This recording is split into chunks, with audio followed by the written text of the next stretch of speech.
Fortunately, we don't actually need Florida or any of the other states that are in white on that map to get on board.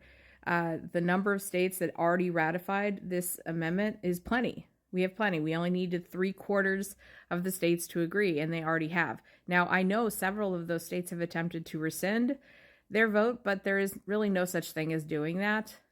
Historically, we have no precedent of any states successfully being able to rescind their vote on an amendment. But all that said, go watch my other video on rescinding and deadlines and all that stuff.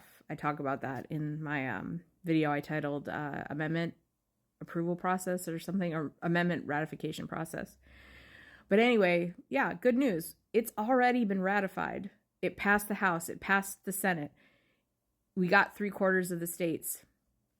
It's just a matter of everyone believing that and it getting actually added physically to our documentation, which is done by the National Archivist.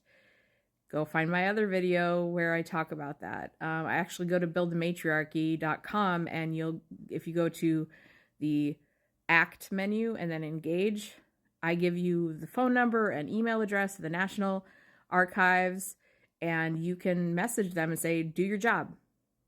Just certify that this has been ratified.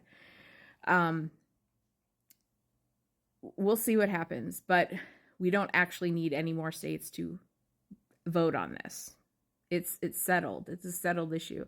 Now, what we do need is every state to philosophically get on board, because even though it's a passed amendment, it's a ratified amendment, the fact that we have all those states in white and the 5 states that tried to rescind it, still taking issue with the idea that sex is a thing that we can discriminate against, that we can make laws based on your gender or your sex, because that's what the 28th Amendment is really about. It's not saying women are equal in the 28th Amendment. What it's saying is there will be no laws in this country that discriminate against you based on your sex or your gender. And that's what they don't want. They want the freedom to make laws that are sex-based laws, that are gender-based laws. They absolutely want to do that.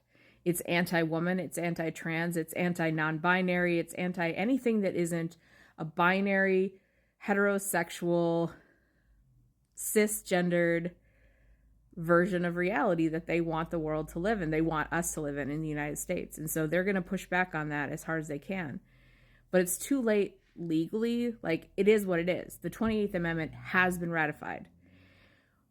We're going to have to work really hard as a nation to help move us philosophically towards embracing that reality, that every human being, regardless of gender or sex, is equal under the law in this country.